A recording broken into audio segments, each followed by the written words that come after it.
So, should you not have a will? A lot of people are confused about this because they are getting information from different places and they're being told that it's not a good idea to have a will. And so they're very confused as to whether or not they should have a will, right? So I wanted to address it and just put out my 2 cents. And then you will decide whether or not it's a good idea for you to have a will. Right. So I think before we start this conversation, let's start it from the context of where people are getting this information and in what sense. We'll talk about two, right? So the first set of people that I'm speaking to, they're saying that they're hearing about this in the context that some people who are not professionals are just advising them not to have a will. Why? Simply because if they have a will, it's going to be much more expensive in a sense that they will be required to do an administration, and an administration will require lawyers, and that will mean more expenses on their families. And as a result, so they are telling them not to have wills. And then the second, set of people are saying that they're getting this information from things like your YouTube videos, they're watching a video from somewhere, or they're reading an article, then they come across someone saying, who's a legal practitioner probably, that they shouldn't have a will. So I want us to talk about these two particular contexts, right? And then you'll be able to determine whether or not it's a good idea to have it. So without further ado, let's get to the discussion. If you're new here, welcome. I know you're staying, you're not going anywhere. My name is Yolanda Mnyengeza, and I'm an attorney and a director at a law firm here in Johannesburg, Gauteng, South Africa. Let's get to it. So let's address the first aspect. Don't have a will because it's going to cost you more if you have it. Is this true? Well, definitely not, right? Because here's the thing. Whether or not you're going to have to go through an administration process does not depend on you having a will, right? It depends on the value of your assets. That's what determines whether you're going to need an extensive administration process, right?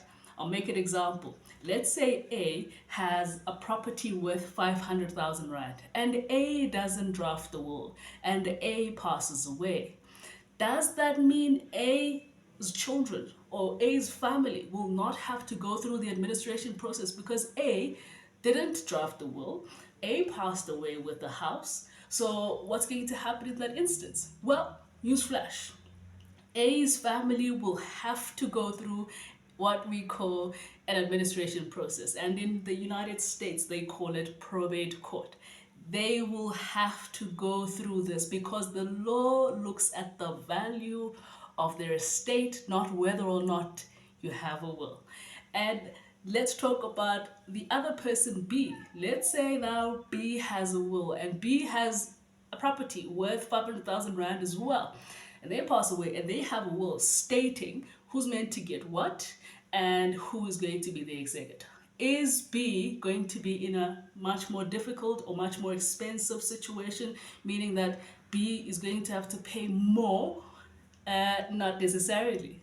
Because B has also a property value worth 500,000 Rand, they're going to pay the exact same amount for the administration costs. So you see the difference? There's none. The only thing that you have done by not drafting that will in this instance is that you have not dictated yourself who's going to inherit the property. You rather have left it to the law to say, you make a decision who gets what here. I don't mind. That's what happened in this instance. But at the end, both of these people or these families will have to go through the administration process. Now let's talk about the second aspect, right?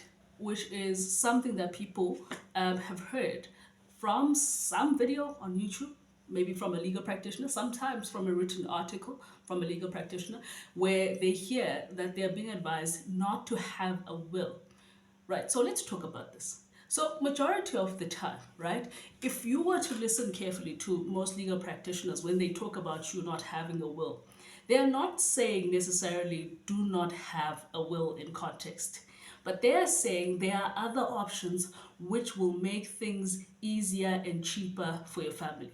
I'll make an example of this. If, for example, you die with a will, right, the nicest thing is that obviously you are leaving instructions. Everyone is going to know what your intentions were, who you want as an executor, who you want to look after your kids. You've made that clear, and I'm sure when you have a will, you've also made sure that your affairs are in order, right? But when you now die with the will, there's still that administration process, obviously, that has to happen, which takes some time, right? And which sometimes calls upon certain taxes that need to be paid to SARS in South Africa. And also, it requires payment, the administration itself, because there's a lot of work that has to happen there, right? So, from that context, sometimes it's not a good idea for someone to say to you, have a will, because it means that during that time of the administration, your family can't get access to the money. They have to wait until all of this is completed, and then they can get their share as per your instructions. So during that time, often families will, be stranded. They won't have really money that's easily available to ensure that, their affairs are taken care of, which is something that you were probably responsible for. From looking at it from that angle, I could hear someone saying that to you, that sometimes it's not a good idea for you to have a will. But they definitely won't say don't have a will in vain. They will tell you about an additional option that you may look into as a substitute. And what is that option often? Often that option is the option of a trust. Now, what is a trust? A trust is this entity where you're going to move every property or the biggest properties that you have to it, right? So that it stays there and it's out of your name. Why is this important? How is it significant? How does this help? So what this does is it's going to ensure that when you pass away, right, because you've moved majority or every one of your assets here into this trust, normally when you pass away, you will die and have minimal amount of money in your name or minimal assets in your name, which means that most of the time, that amount of money that you have will not require for an estate administration to be done, right? Because there is not a lot. Because in order for an estate administration to be done in South Africa, your estate must be valued at more than 250, which means that the things you own personally in your personal name must be more than 250,000 Rand. But now, since you've moved these things in a trust, that's highly unlikely, right? So, which means what? Which means they avoid going through an administration process. Number two, when you pass away, the trust is not going to be at a standstill. If monies are meant to flow in a certain manner, let's say every month to certain beneficiaries or every quarter, everything will continue to happen as per the trust deed or the terms and conditions of the trust. So it's not going to come to a halt, unlike when people have to go through an administration process. And then the third thing that is also a benefit is the fact that when you have these things in a trust, remember, administration is not there anymore, monies are not stuck anymore, and because there's no administration and there are no properties in your name, it will mean that there are no taxes that have to be paid because of your death. So you avoid all of those things. But when somebody says that you should not have a will, they cannot say this in vain. They must be presenting to you an option. And the reason why I never say you shouldn't have a will is because for me, a will is a necessity. Why? Because some people unfortunately cannot set up a trust as much as it's much more beneficial, right? But others cannot really, be able to set it up because of their financial and personal circumstances. And so in that instance, I often say, have a will. Then you can even have a trust after you've passed away, right? Because some people will only have money or money accrue to their families after their death via a policy, right? So it makes no sense really for someone to say to you in vain, don't draft a will, leave it as is. I'm sure there's somewhere that they're coming from and they should be presenting this to you, right? This is why I say that when it comes to such things, we may share this information either as professionals or non-professionals, right? But in order for you to get proper advice, you gotta go sit down with your own person. Let them assess your own personal circumstances.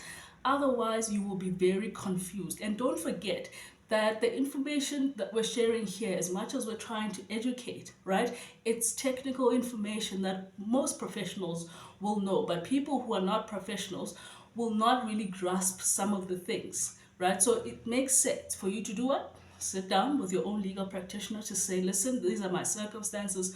What do you advise in this instance? And I always say, go to someone who specializes in this so that they can be able to put up a plan that is going to work for you. So that's the end of it. I hope this is going to provide clarity to you. And by now, I'm hoping that you know exactly whether or not you should be drafting a will, and if you are uncertain, exactly where you should be headed. Right, we'll see you next time when we talk about something else. My name is Yolanda Mnyengeza, and I'm an attorney and a director at a law firm in Johannesburg called Mnyengeza Attorneys. We'll see you next time.